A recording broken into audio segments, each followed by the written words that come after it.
has started mass disconnections on all properties that are owing the company for unpaid water and sanitation services. Kindly pay your water bills in full now at your nearest pay point or use Zapit, Airtel, or MTN mobile money platforms. This is a public service announcement for a missing person. Joshua Kumayo, aged 8, went missing on 3rd May 2021 in Zingalume compound around 8 hours. He was last seen wearing a white hoodie and a grey trousers with black bikilons. If seen, please call Mr. Simon Kumayo on 0978 265739 or 021 221515.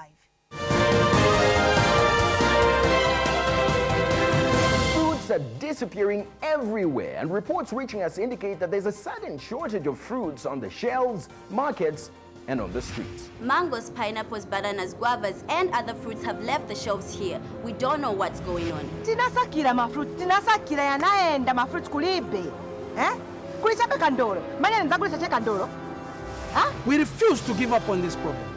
We are going to find the solution.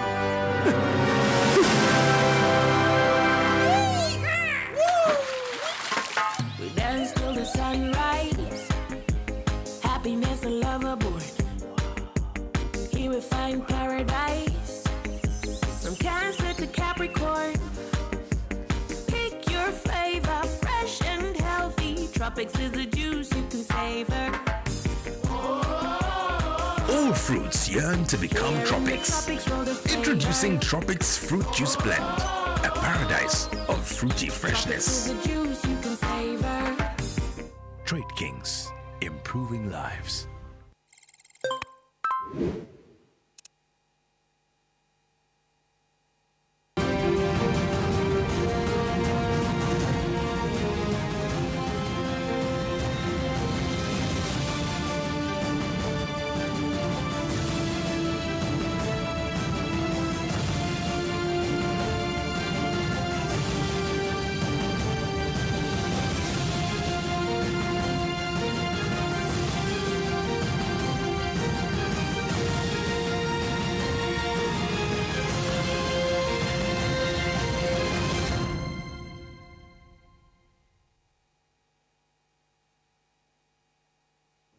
Good evening. Welcome to the People's President. Thank you for joining us on tonight's edition of the show. On the last episode of the People's President, 4 people were eliminated, and 4 of those that were part of the contestants made it to the next round of the People's President, and they proceeded to have a debate. Out of the 4 that had the debate, well, you had to vote, and you had to choose who you wanted to move forward in this edition of the People's President. But let's remind you a little bit of the 4 that were eliminated in the People's President. These are the 4, and this is what they had to say about the People's President. Actually, I've learned a lot. Yeah, I've learned a lot in a way that it has been a very, very interactive experience. Yeah, I've met a lot of people. Yeah, for example, we learned about the public debt, the budget in Zambia. Yeah, we learned things that we didn't know. We learned things that many people out there doesn't know. Yeah, so let's say if this information that we have been learning here was to be taken to the public domain, it will really, really be very, very good, because everyone will be literate about what is happening in Zambia and how to curb the situation, the problem that we are having. Well, it will improve my leadership skills in a way that I've been able to, just like I said earlier, I've been able to interact with people who have widened my knowledge on leadership. Yeah. So I've learned that leadership is not just about politics. It's not just about those who are already in power. It is also about us, the youth, and even those people who are also watching us, and everyone in general. So firstly, the experience has been amazing. That's one thing I would say. I'm one of the contestants who came in late in the competition, but what I have learned and gained from this experience is much more. I have participated in many competitions, but this one has impacted my life. I have learned more about how the mining sector can indeed improve our economic situation in our country, because that's one thing I didn't know. I used to be, I wanted to aspire to be in public office, and that's my dream. But I think now I have the purpose that will make me join politics and indeed continue to aspire, because I know the problems that we're facing. And I have also learned about the debt system that is affecting our country right now. And some solutions that these CSOs have on how we can solve it is amazing. So I'm going to deep thought right now, even as I leave the competition, to think on how we can improve Zambia, how we can ensure that Zambia can get back to where it was, and how we can improve the economic system of our country, and how our citizens can also have employment in our country.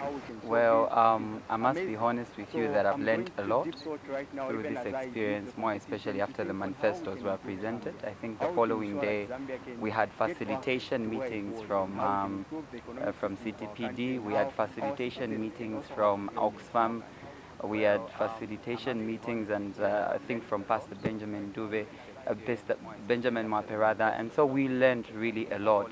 And in a way, I feel that we've not actually even spoken some of the things that we learned through the competition. But in actual sense, we were actually equipped in more than 1,000 ways to occupy leadership positions. So I believe that the competition has taught me, and it has equipped me to understand some of the aspects of national development, and some of the information that I needed to know. Through this program, I have been able to know, and I've had a quite learning experience that even when I go back home, I think I'm gonna be able to utilize whatever it is that I've learned through this competition. So in summary, I have learned really, really a lot. Thank you very much again for the privilege that I've been privileged to participate in this competition, because to me it has been a great experience. I've been exposed to new things and an awareness in things that I never knew. So I have learned a lot from this competition. At least I have now an awareness in terms of how we are faring with our economy, our debt crisis, and even some of the measures that can be implemented to make sure that we try and deal with the issue of the public debt, and how we can reduce poverty levels and the inequalities that are there in terms of the budget allocation. So it has been a great experience. I have learned a lot, and I've been exposed to different things that have impacted me positively.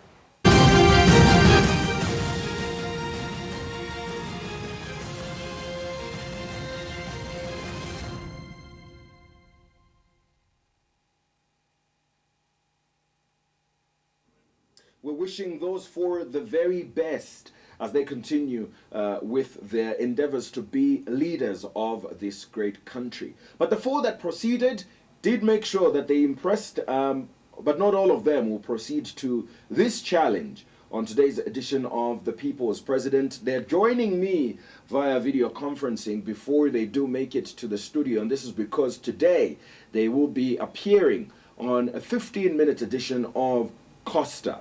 So the successful three will have a one-on-one interview with Costa Mwansa on different issues affecting the country, but ultimately have to find solutions to mining and agriculture within Zambia. But we have to find out who the three that are proceeding in tonight's edition of The People's President are.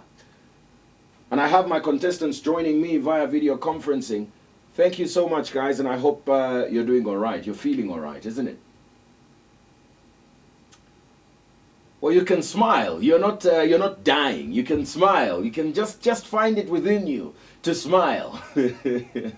I know it's not exactly the most exciting of things to experience, but we've got to do what we've got to do. Are you guys ready to find out who is making it to the next round of The People's President? You ready? Given says she's not ready. Well, unfortunately, Given, ready or not, we still have to do it. This is the moment of truth. When I call your name, then I'm speaking with you. Mwila. Based on what the people have voted, you, Mwila, have made it to the next round.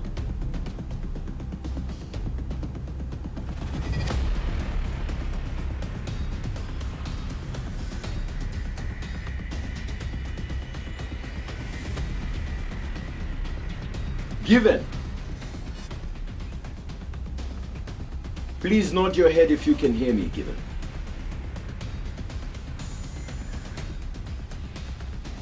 Well, Given, based on the people's vote, in this edition of The People's President, you have also made it to the next round.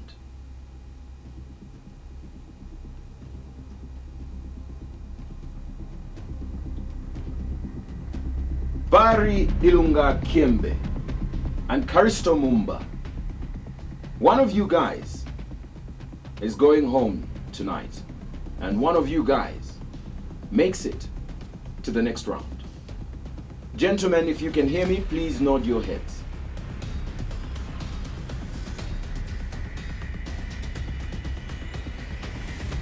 The one person that's making it to the next round of the People's President between the two of you is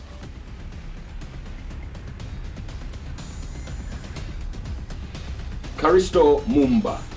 Bari Lungakiembe, this is where the road ends for you in this edition of the People's President. Congratulations for making it this far, but the people have voted, and this is where the road ends for you. For the three of you, congratulations and welcome to the next round of the People's President. You have to spend 15 minutes each with Costa Mwansa in a one-on-one interview discussing mining and agriculture. Are you ready? That's happening next. You'll be walking through to the studio for that interview, and I'm wishing you the very best.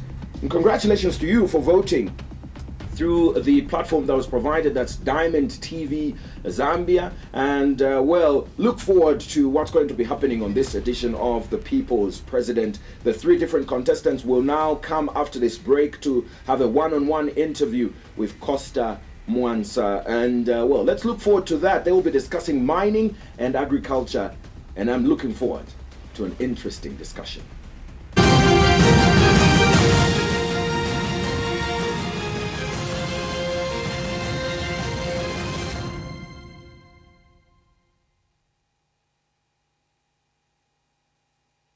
This is a public service announcement for a missing person. Joshua Kumayo, aged 8, went missing on 3rd May 2021 in Zingalume compound around 8 hours. He was last seen wearing a white hoodie and a grey trousers with black bikilons. If seen, please call Mr. Simon Kumayo on 0978 265739 or 021 221515.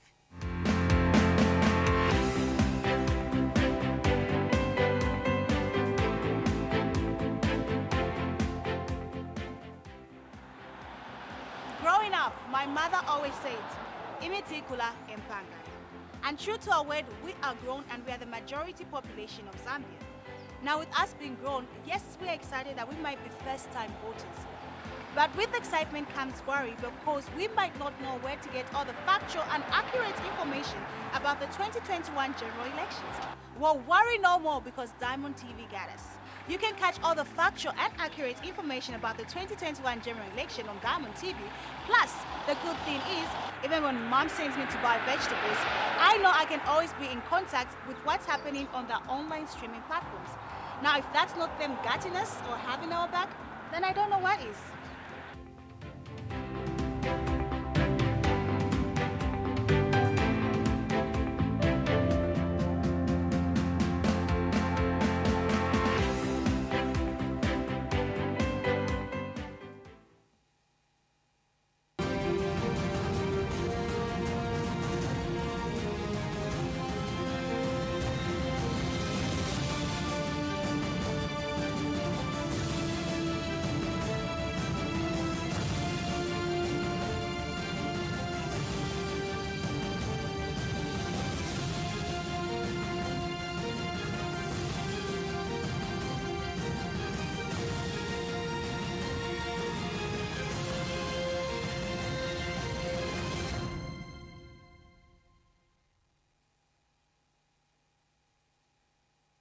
Thank you so much for joining us on this very exciting edition of The People's President. And we have interviews on Costa with me, Costa Mwansa, with the remaining 3 candidates. My first guest on the show to discuss aspects of mining and agriculture that continue to be the drivers of the Zambian economy. My first guest is Mwilabwalia, who's a student from the University of Zambia. Mr. President, it's a pleasure to host you and welcome to Costa. Thank you very much, Costa. It's a pleasure to be here. I think it's safe for me to say I've made it in life. I think you'll make it when you're inaugurated as the people's president. But anyway, let's get straight into it. For the last 100 years and come pre and post independence, mining has been, and for the next couple of years, one predicts that it will continue being the backbone of our economy. The biggest challenge in this country has been how we really get back in terms of revenue from the citizen and really the general economy benefiting from the mining industry. Let's begin with what is currently existing at KCM, Mopani, vis-a-vis the newly created ZCCM Gold Limited. What is your manifesto saying regards the overall mining perspective in our country right now? Well, thank you very much, Costa, for that question.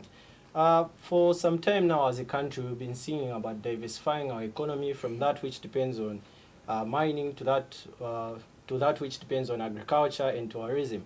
But one thing that we should understand is that in order for us to drive this diversification agenda, we need mining, because mining is a major, that's where we get our major export. So when given the mandate to run the affairs of this country, what my government is going to do is that we make sure that we benefit as much as we can from our resources. Because I've noticed with great concern, actually, that you find that due to the fact that most of us Zambians do not have the technical knowledge that we need to run the mines and also to assess. 56 years after independence, we lack the capacity as a country to oversee our resources. Is that what you say? Sadly, yes, because you realize that most of the mining engineers that we are training, you find that it's either the kind of education that they are receiving is that which is quantity-based rather than quality-based. So partly, in order to make sure that we maximize from our mining sector, we need to make sure that we, one, invest in education, because we need to be training mining engineers that are going to be able to run the mines and also assess how much we can get from our mines.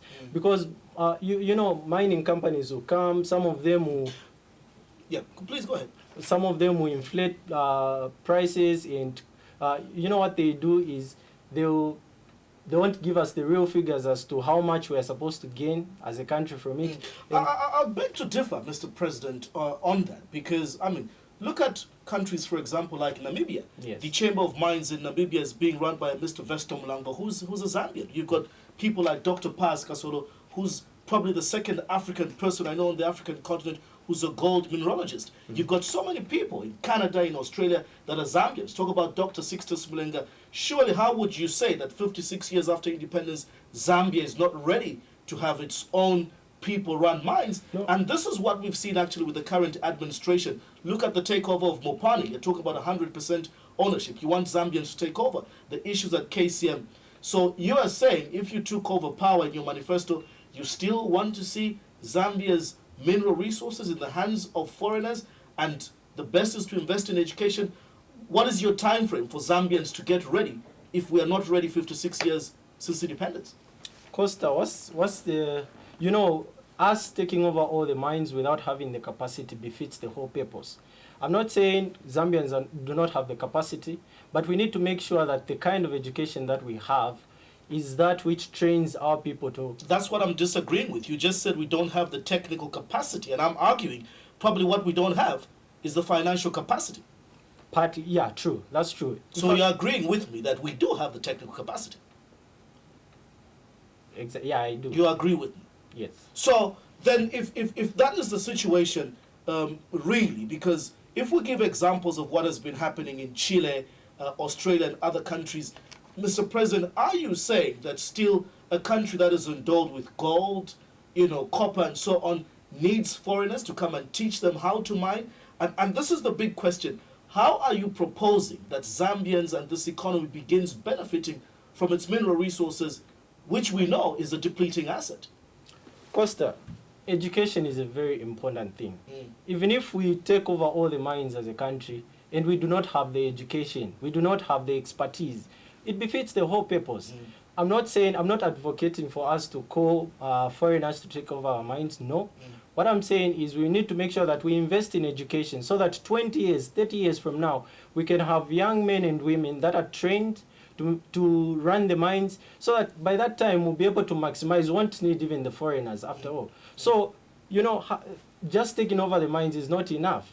For me, I believe we need to invest so much in education. It is only when someone is educated that they are able to reap out all the benefits from the mining sector. You seem to hinge much on education, but like I gave in my introduction, for the last 100 years, the mining activity has happened in Zambia. And I think we've reached a point where we are really leaders in the craft as far as whether it's open cast mining or underground mining. I think the thorny issue, you know, Mr. President, has been the aspect of what type of taxation works well for us to reap these benefits.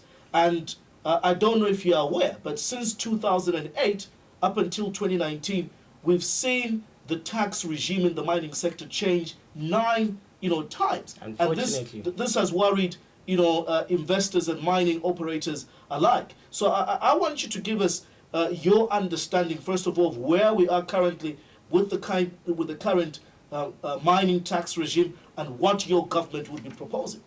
Unfortunately, Costa, with this constant change in the mining tax regime, like you said, a lot of investors do not have confidence in Zambia, and also coupled with the political environment. So when given the mandate to run the affairs of this country, my government is going to make sure that, one, we have a constant tax mining regime. Because you can't be changing all the time. Even investors, even the people that are coming to invest in our country, need to have the trust and confidence in us in order for them to maximize the benefits that they get from the mining sector. So also, very important is the political aspect. We can't be having all these wrangles. So for me, we are going to make sure that we provide a political environment that is stable. What tax solution are you proposing?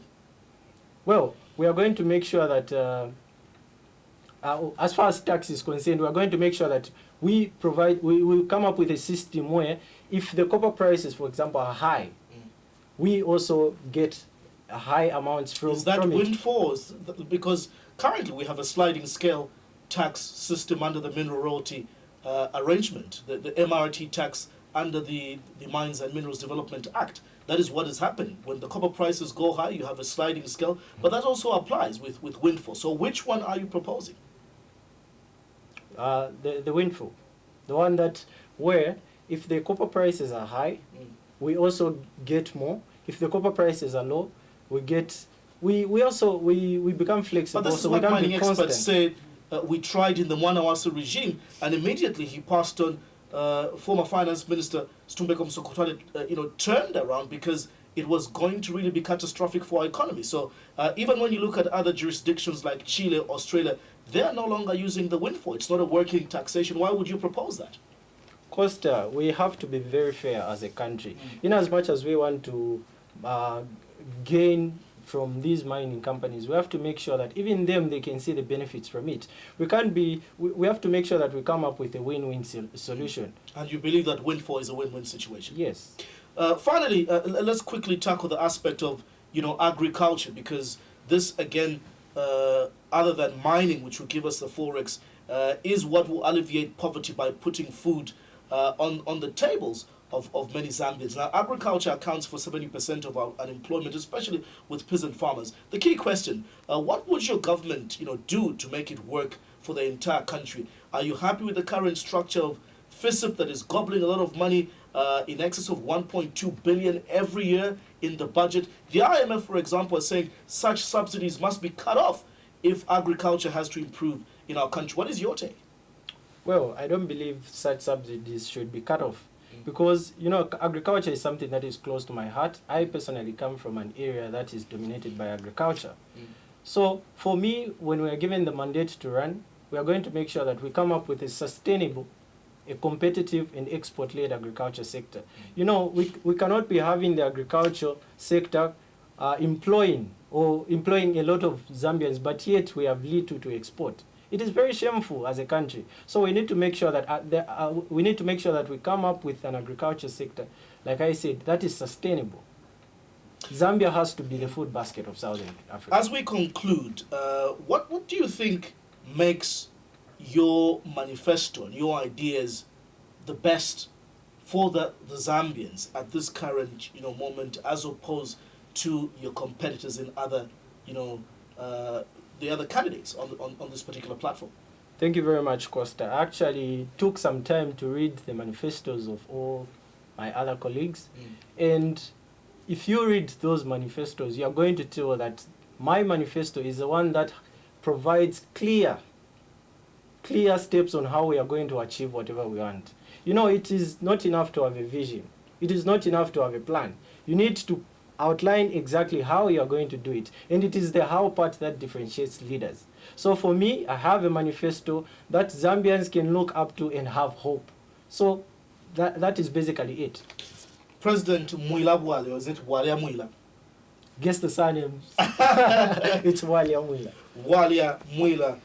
Thank you so much for coming through to Costa on the People's President. Thank you very much for having me. There you have it. That is our first contestant on the People's President, featuring on a special edition of Costa, discussing mining and agriculture as key drivers of economic development. We take a break. On the other side, we'll be getting through to discuss with the next contestant on these very key issues after the break.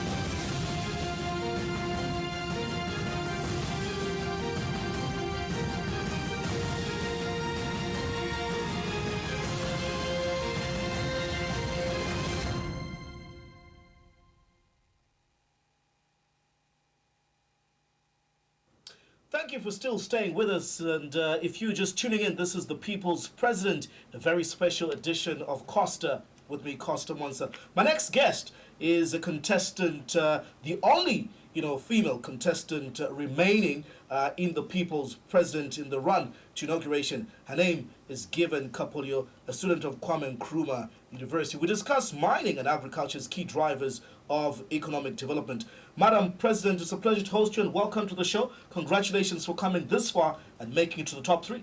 Thank you, Costa. It's a pleasure to be here. You're welcome. Let's get straight into it, really. For the longest time, over a century now, we've been engaged as a country into mining and depend on it as a key driver, especially as far as forex earning is concerned. The problem, however, is that the general citizenry feel that we're not getting what is worth ours. Government feel that foreign investors do not really tell the full truth and picture. They're under declaring their cost of production. They do not even declare profits. Can you imagine that some companies have gone over 20 years without declaring a profit? Doesn't this worry you? And if it does, what is your manifesto saying in terms of how, when you come in, you kickstart this mining industry to start benefiting this country? Thank you so much, Costa. And you speak truth when you speak to the current situation when it comes to mining in this country. And the truth is, when I traveled to Northwestern Province, the last time I was in Northwestern Province, and I went to Kalumbila, and you look around and you're able to tell a town that has so much minerals and a town that is doing so much mining shouldn't look as it does. There should be so much development, and we should be able to boast of the many minerals that we do have. In speaking to issues pertaining the mining companies not giving in their dues and whatnot, first and foremost, my manifesto speaks to strengthening the power of ZRA. I feel the process should not be that at the point of exit that we bring in ZRA, when we don't even know exactly what was mined, how much did we get from the ground. I think it should be there that ZRA is involved from that very process. my manifesto speaks to having ZRA involved at the point when the mines have extracted their copper, they have it ready, and they should be there. We should have trained personnel there to monitor how much has been extracted, and even as it is about to be exported, it shouldn't just be ZRA's job to just write receipts based on the information that they're presented with. I think we should have personnel who should be there. My government will be there to ensure that they are there monitoring the entire process. Do you think that it is a problem of process, capacity, or the wrong taxing mechanism or regime that we have? I think, Costa, to be honest, it's a little bit of both. I think we need both strengthened in order for us to really realize the actual picture of what we are making out of our minds. But if you want to put ZRA at the source, then they start playing the role of security police or mine police. Their job is to really tax what is due for us. And I would not agree that we do not have the capacity right now, because how would you explain that, foreign entities that do studies on different copper producing countries, the Congo, Chile, Zambia, for example, are able to tell us that what the mining companies have sold in China is less than what was declared here? How are those outside able to tell, and you're saying ZRA cannot tell, it has to be taken out at source? Okay, so Costa, first of all, I am not in government right now, but when I do get into But that's government, the problem you will face. Exactly. Besides, we know what the export points of copper are. It's either they're coming out by road. By the way, they never go out by air. Copper is so heavy. So how would we fail to know where copper is leaving the country from and know the quantities? Exactly my point, Costa. So when I am in government, things will begin to change to an extent where though we will have experts, even at the point of exit, who will, I can't speak whether or not the people that are currently there are not able to tell. But what I am telling you is that when I am in government, I will ensure that the people placed there will be able to do their job. Because, Costa, the truth is, we're all open to the fact that there's a lot of dubiousness that does go on. And we need to really strengthen... So is this on the part of government conniving with the investors, or purely an aspect of investors giving us a raw deal? Well, Costa, it could be a little bit of both, to be quite honest. What I can assure you is that my government will not be involved in any dubiousness of having... I look at the copper that is going out, I write any less, and when it gets there, somebody else has to send a report back to my country to inform me that what is recorded as having left the country is not what was sold in China. We need to stiffen the law on such things. Then the people that had observed the copper going out need to be answerable. Let me give you a very, worrying picture, Madam President. Zambia, over 5 years ago, was ranked the highest or the leading copper-producing country on the African continent, second only to Chile in the whole world. We are now ranked second against the Democratic Republic of Congo and fifth in the world. Now, you know that Congo has been suffering war and civil, unrest. I don't know if you know the reason why we've been surpassed, but it is because of inconsistencies and the wrong taxing, regime as far as our copper mines are concerned. We currently have mineral royalty tax that has a sliding scale from 6% to about 1.5% per $9,000 per ton that goes up. What mining experts are saying, that in this country with the current taxing regime, you're better off having low copper prices, because it's a nightmare to make profits when copper prices are high with this kind of system. Congo, Chile, and Australia have something a bit different. What would you do differently to reach a win-win situation for government and its citizenry, and for mining companies to operate at optimum for us to get a win-win? Would you change what we have, or would you stay with it? Okay. So first of all, Costa, being a president that I will be, I think it will take a lot of consultation, a lot of the many experts that I'll bring on board to really break down this issue and begin to investigate really, once I am there, what the problem really is. Once we do get there, I would then better be placed to then decide this is not working for us, we must do this, or whether we must go that There route. already is a problem, Madam President, and I don't know if you've understood me. Imagine a country which is at war, attracting more investment than you, who has political stability and peace. The only problem that you have is your tax system. So I don't agree or understand when you say, you want first of all to come and understand the problem. I'm giving you what the problem is. No, Costa, I'm giving you what the problem is. The players are saying the taxation system is the problem. And hence I'm asking you, if you're elected, how are you going to give a solution to this tax problem? Thank you, Costa. I think you misunderstand me when I say I will then come and look at the problem. I do admit we're having a lot of challenges when it comes to managing our minerals and our resources in this country. But Costa, to outrightly just come out and begin to smash a whole system would be very, would injure us.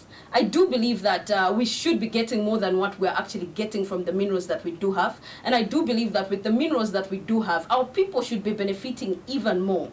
So yes, I will look critically at the taxing pattern that we do have. But one thing that I want to speak to Costa, I think very critically, is that as time is going, we need to begin to have conversations around beginning to have stakes in the running of our mines.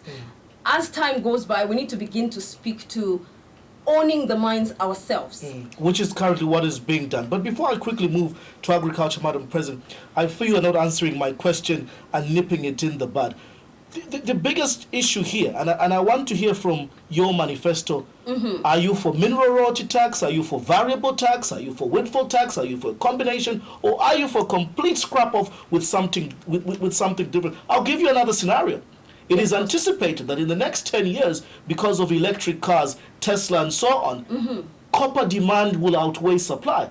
How is Zambia and where will we be? You've got the Lubambe mining project, which has 10 million metric tons of ore at 4% seated. But a $2.5 billion investment cannot be made. Why? Due to a bad tax regime. And that's why I'm asking, with such a scenario, what tax in your manifesto are you proposing?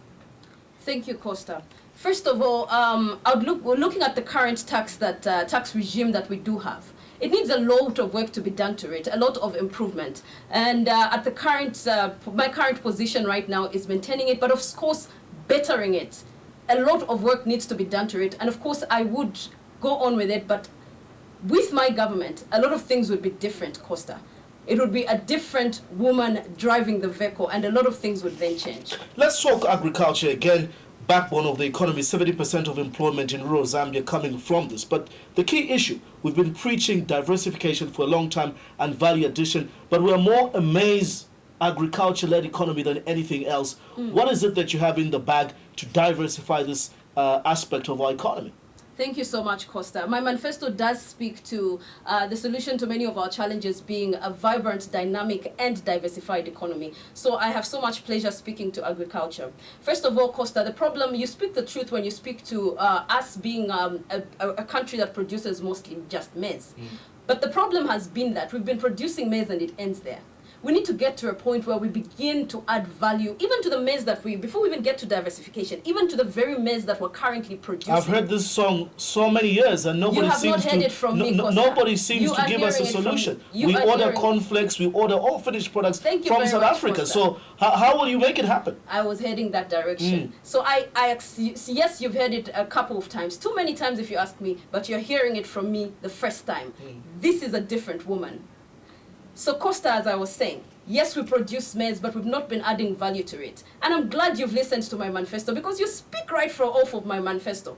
Costa, maize alone is not enough. We need to add value to it. My government comes up then with the idea of we need to set up industries. We need to venture into manufacturing, adding value to every crop that we grow.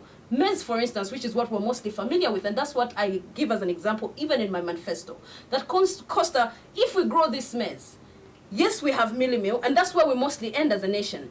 And then we go on and import cornflakes, as you say. But then, Costa, if we begin to add value to this maize that we're growing, make it into cornflakes, we're employing our people, by the way, creating employment for our people, which will reduce poverty.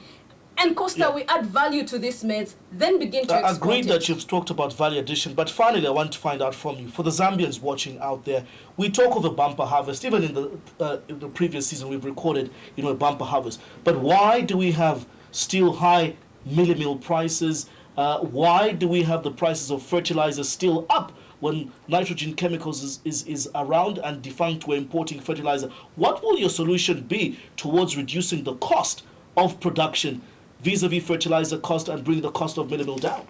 Thank you so much, Costa. So, yes, we do have bumper harvest year after year. I actually intend to make it even more than it currently is. But, Costa, in speaking to the price of fertilizer and also the price of mealie meal, I think I know that, Costa, the way that things are being run somewhere is very questionable, Costa. I think we need a lot of transparency and a lot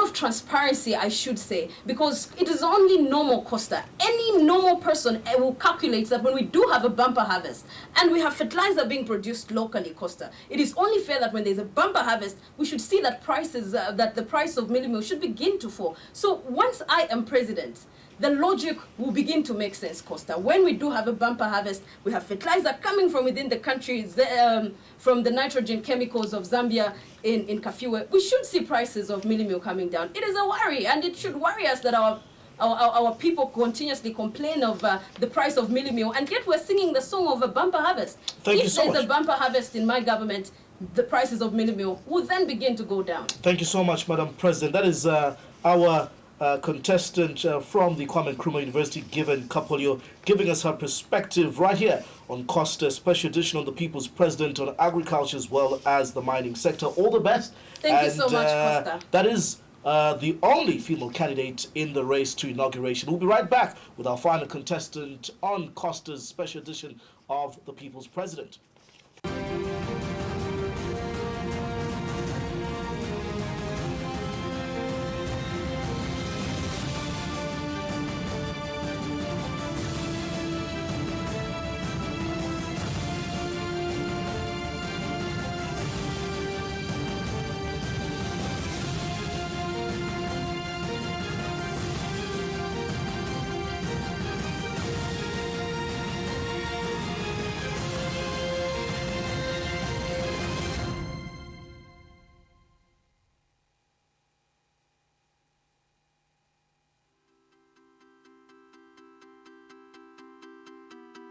We've learned to savor the moments that were always there. And they never tasted this good. Mama, twapatira. Abwera. Ndani. Bigiriko. Bigiriko ndiye njani. Iwe, wamena nasirota ngombe na mbai. Leka chibweri. Okay. Bigiriko. Bigiriko. We are very, very idiots. Bigiriko. Tell Bigiriko. Ari kunuma. I am not Big Nico. Huh? Big Nico is my boss. Why we studying when you have film Chana presence? You bandits. Quiz oyo ita wildcat. Chona wa mtengere. Chona wa mtengere simu. Hey, what up?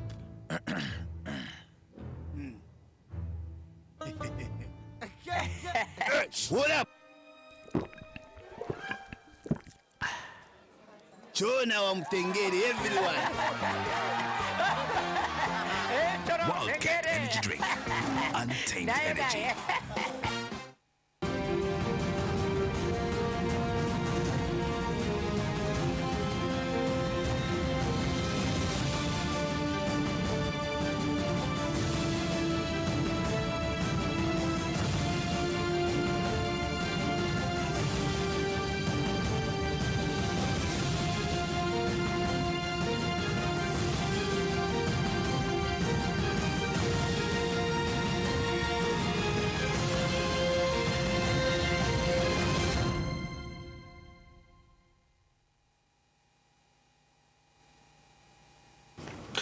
Welcome back and good evening. You're watching The People's President. This is a special edition of Costa. My next guest is contestant number 3 in Karista Mumba, a student from Mwansa, but hailing all the way from Patamato in Luansha. A pleasure to have you, Mumba, a Coppola, gentleman. How do you feel to make the top 3? I feel really good. It tells me that I'm really communicating the good message out there to the youths and to everyone else who's watching me. Brilliant. Let's jump into our topic for this evening, which looks at mining and agriculture being key drivers of our economy. And I want to start with, agriculture. for quite a number of years, since the MMD, administration down into the PF, there have been so many critics over the issue of the fertilizer input support program. Others say a good initiative but that has overstayed. Others saying a good initiative that has been polarized and infiltrated by political, cadreism and influence. The whole idea was that people who were supported on this scheme had to graduate so that it's a cyclic that pays off. How do you, in your manifesto, look at this issue of FISP, especially that amidst our current debt scenario, people like the World Bank and the IMF have strongly said we need to do away with subsidies such as FISP. What is your take on the whole FISP? Would you continue with it, completely do away with it? The issue of FISP or the subsidizing of the inputs by the government is a very good initiative, but it's just the policies that surround it and how it is managed. So I wouldn't get rid of it. I would still continue with this initiative, but by scrapping off the recently introduced e-voucher, because at the moment I think our farmers do not have the technical knowledge. They don't have they are not really educated about the new voucher system where they'll have to use their phones. They have to use technology in order for them to access. So you'd scrap off e-voucher and go to what? I think the initial one where cooperatives were involved and people would directly access the inputs, I think was okay. But isn't this making the problem again worse and going back to lap the old dirt, Mr. President? Because what the cooperatives did is what brought in the issue of political manipulation, because it's structures and branches and cadres within these places that would receive the inputs and begin to physically distribute. But if I'm getting that 400 on my phone, I come to you, nobody has the power to intercept in between. By the way, with the new ICT report and what we've been told with financial inclusion, is that this country traded over 156 billion in online transactions in the last financial year. So why wouldn't we be moving towards, especially that's where the global economy is going, Mr. President? Yeah, so what I mean by scrapping it off temporarily is... So you now say temporarily? What I mean is we have not yet reached at a point when we should move completely to the new technology. If we're trafficking 156 billion in terms of mobile money, we have not yet reached that point. If social cash transfer is going mobile money, and old women and vulnerable people, even donor countries are saying this is the route to go, your manifesto and party feels that's not the right way to go. Yeah, and the reason why I'm feeling like this is simple. Mostly when you are dealing with the electronic transactions, anyone can be a recipient. Even a person who is not really into agriculture can be a recipient. But when the farmers themselves are relating with the cooperatives, they are registered under the cooperatives, interacting with the people that are in charge of the distribution of those inputs, I think there's transparency. But where money is just given and then it's in a central place and then distributed across cell phones, people get money through Airtel money, through MTN, through... So let me get you correct here. You're saying that you want to go back to the cooperative system. Yes, a failed system that cadres or cooperative members would use nepotism to give to their relatives and the expectant recipients not receive. You think that is safer than you having your own IP address, your own password? You feel going back to the system is what is efficient for you, which made so much losses? Yeah, so if you look at when this initiative was instituted, it didn't really yield the results that the government expected. Yes. Would you have statistics? Would you have statistics to back the fact that this is how successful the cooperative system was vis-a-vis the e-voucher? Do you have figures to clarify and justify why you'd go for such a system? Not at the moment. So if you don't have figures, Mr. President, why would you advocate for a system that you haven't researched? I have researched it. So what are the figures then? Give us figures that justify that cooperatives will yield productivity and is a better system for FISP than the e-voucher. So my judgment was based on my research, of course. I looked at the recent reports that were given, and of course, the government is trying to take a step back from the e-voucher system that has been introduced. Which reports are those? Because I've just given you reports in accordance with what financial regulators are saying. 156 billion has been transacted. A huge chunk of that is through FISIP as well as social cash transfer. So where are you basing these reports? Where's your evidence? So with the e-voucher, it's a system that was really being tried out to see if it was going to really overtake the initial system that we are using the cooperatives. But it has not really yielded the results that the government really expected, because it was mad with corruption, and that was the main concern, because the main people that were targeted to access these funds, most of them did not access it, and even after accessing the funds, most people didn't really it didn't come on time. Some people complained about the money not getting to them on time, and so by the time they got hold of the money, it was too late. You think they'll receive the money on time with cooperatives? Yes, it's just about... okay, if you say yes, we'll move away from that. Before I get to mining very quickly, another issue is that we've been a mono-maize economy. We've depended more on maize. Yes. And in the 7th NDP, we talk about crop diversification, especially amidst climate change. What would your government be doing towards bringing in other cash crops? What would be your plan away from maize? So my plan about maize is... away from maize. Away from maize. So we need to go the drought-resistant crops. We need to take advantage of the cassava. We produce a lot of cassava in Wapula, and of course my government is going to empower those people that are in the cassava, in the sorghum, and see how best we can forge ahead and have higher production of the said crop. When we look at agriculture being a key driver, we're not looking at it only putting food on the table, but beginning to get into export. So I want to hear really, I'm not so clear on what you're saying in terms of high value cash crops that can earn us forex. How do you, for example, turn cassava into a high value cash crop? So cassava can be used to make biofuels, and it's something that we can actually, it's an opportunity we can take advantage of. If cassava is sold raw as it is, or if it's not processed into end products, it doesn't really carry that much value. So you're talking a wish. Tell us the how. How will you do it as far as your manifesto is concerned? I will set up factories or industries that are going to process these crops into end products.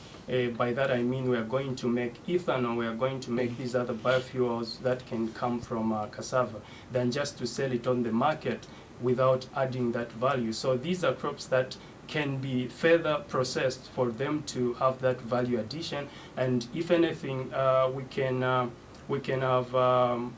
export as well. I mean, these are crops that are on demand on the market. Let's move finally to mining. There seems to be very exciting news coming out of Zambia, especially the northwestern part, Kasenseli, Rufunza, right here, just within Lusaka, of gold, deposits. What is your government's plan and strategy towards, using gold as strategic reserves through the newly formed ZCCM Gold Company? Do you think this is a good idea for us to start using gold as reserves towards strengthening our currency? I think it can have both the cons and the pros, and I think it's the best thing to do for now is to evaluate how much of that gold we have, because these are just stories sometimes. I mean, they are established indeed that we do have the gold, but I think for now we must focus on getting the equipment that can tell us really how much gold we have, and then we can make strategic moves on how we are going to manage it ourselves. No matter how much gold we have, definitely geologists and those that have done exploration works, it's not a year. These exploration works have gone over for over 50 years. So we do have gold reserves. My question again, finally, before we wind up this interview, would you be using, if you formed government, gold to strengthen our reserves and balance our exchange rate? Yes, I would. I would. You agree with that? Yes. How would you do that? Of course, we know that gold does get to have a higher value, especially on the international market. And if we have it, especially in reserve, we can take advantage of the prices on the international market, be able to export. Like we've seen with copper, at the moment, copper is selling about $9,000 US dollars per ton because of the industrialization and also the resumed work in most parts of the world after the coronavirus. So we can have as much reserves as possible and be monitoring the prices, especially on the international market, for us to be able to take advantage when the prices of gold are very high. Karisto Mumba, thank you for talking to me on Costa, and congratulations for coming this far as one of the top 3 in the People's President. We wish you all the best. Thank you. That was my final, contestant talking to me on a special Costa edition on the People's President, Karisto Mumba. Remember, before that, Given Kapolio, and earlier, Muila Bwalia. Just a reminder that on this particular episode and the next one, you are not casting your vote for any of the 3 candidates' performances of this particular episode, and the one to come will be compiled, and therefore, in the 3rd episode to come, you'll be given a chance to rate them, and on the road to who will be inaugurated, that is the People's President, is up to you to decide. Remember, you're voting via our website on www.diamondtvzambia.com for you to vote for your favorite contestant in this very, very interesting, reality show, courtesy of the Center for Trade Policy and Development, en route as well to the big one on August 12, 2021. On behalf of Dinginda Bajona Buyo, who's present on this particular show, and the entire production team, look out for the next episode. God bless.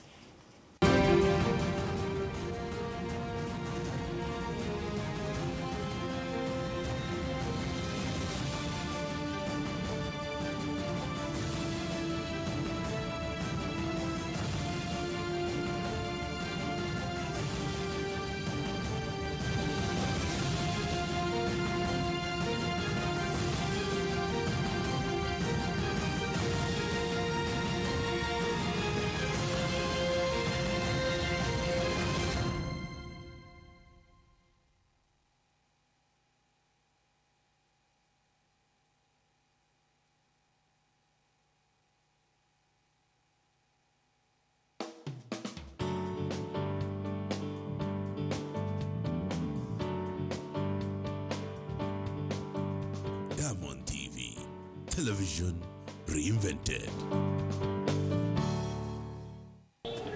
Why you want to go so?